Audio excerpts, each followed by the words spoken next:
Hello there and welcome. My name is Alexander and you're listening to Another Realization. The claim of authority over another being, is it actually legitimate? Do some people have the right to rule over other people, whilst the rest have the moral obligation to consent to the demands made by these authority figures? If you claim authority over another being's life, so you are deciding over another person's life, telling them that they should make certain choices when they don't want to, in some cases, you inevitably claim to have the ability to do something that the other person does not have, the right to rule. How can you decide over someone else's life when other people cannot? The answer is, you can't. Because every person on the planet is equal to the other. We're all equal beings, and we all have the same rights, and no person has more rights than the other. And by telling someone that they have to live their lives according to how you want them to live, by demanding that they should give you a sum of their salary, unquestioningly, that they should inject themselves with a dubious prophylactic, if you can even call it that, which we call vaccines. What you can and cannot see by means of censorship, you are attempting to exercise rights that don't exist. That is why these mandates made by authorities have to be enforced. We call it law enforcement, because these laws are fictitious and arbitrary, and they bear no relation with true objective right and wrong, which I've made an entire video about. And without people in uniform enforcing them, you will see that these out of blue air made up rights aren't worth the paper they're written on. Which brings us to the very foundation of this system of authority, which is enforcement, or without mincing any words, coercion and violence.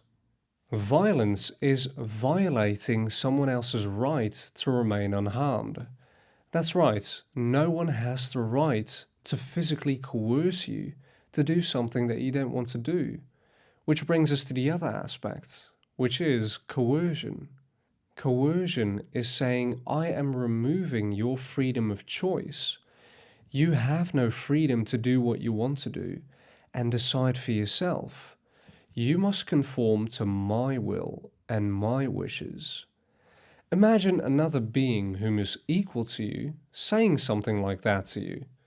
It seems very obvious that there is no legitimacy to it. Violence and coercion are the very dynamics that ultimately define slavery. When someone is saying, you must conform to my will and my wishes, you must do as I say, or I will do harm unto your body, or I will take your rightful property, it is, by definition, slavery. Now, obviously, everybody listening knows that authority is not voluntary. It is not a suggestion for you to consider, but that it is a demand. It is coercive. The laws of authority are a demand that come with violent consequences should one say, I am not doing that. So with the trucker convoy situation that is occurring now, in this situation, the authorities are saying, we do not respect your rights. We do not want to hear your voice, and we will send people who follow our orders unquestioningly to come and do violence unto you. And we will have other people who also follow our decrees, who will prevent you from having access to your own goods, to withhold your ability to use your money by freezing your bank accounts. This is violence. Violence is actively being done unto people. Authority has no respect for right and property. It instead sees them as their own, to do with as they see fit. And do you agree with these so-called authorities?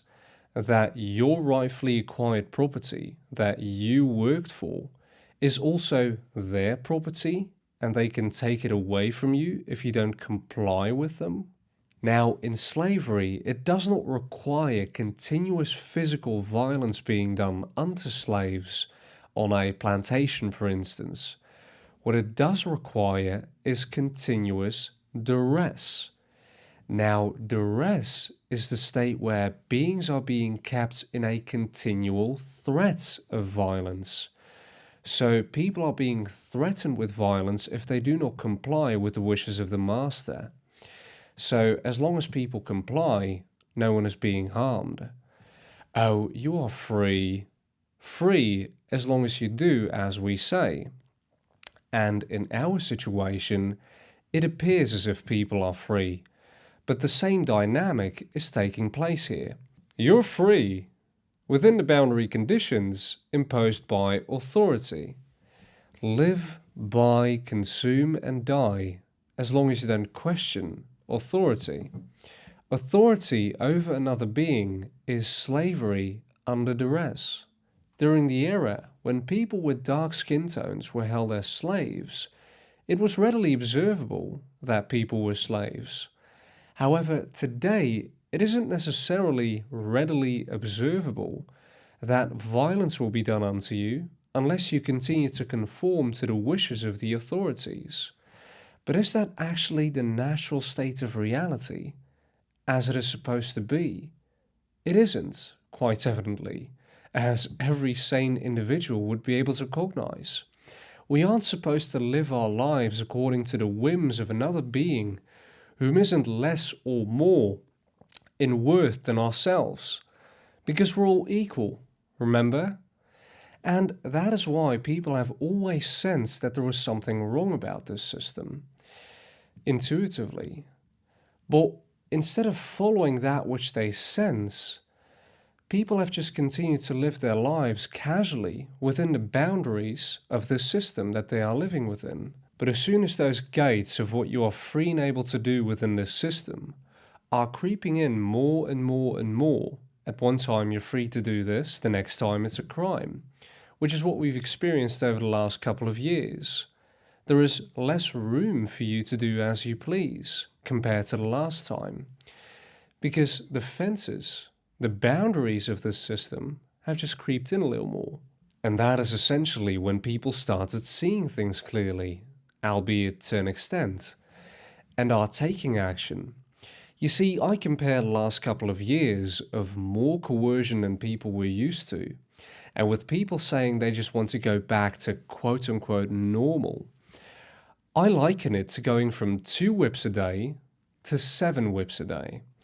And what many people want is to just go back to 2 whips a day, because 7 is just way too cumbersome.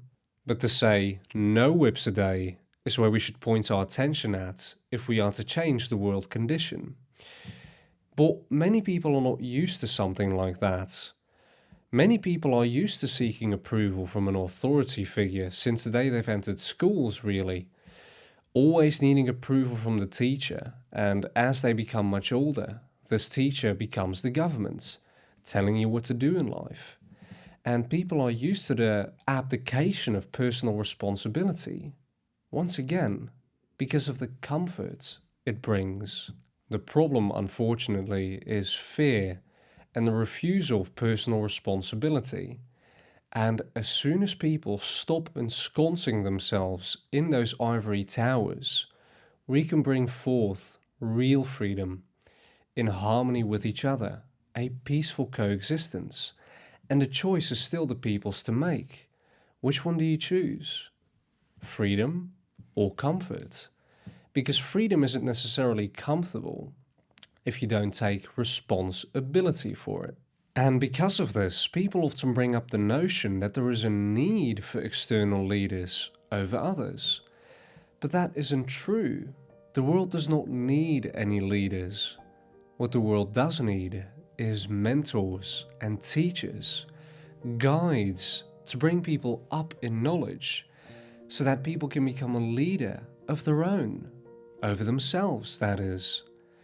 And so that people can attain personal responsibility over their own lives and no longer have to be guided through life. A true leader makes leaders, not followers. And when there is enough teachers and guides in life that help people improve upon themselves, you will very well see that authority doesn't have any feet to stand on and is utmost certainly not a necessity at all.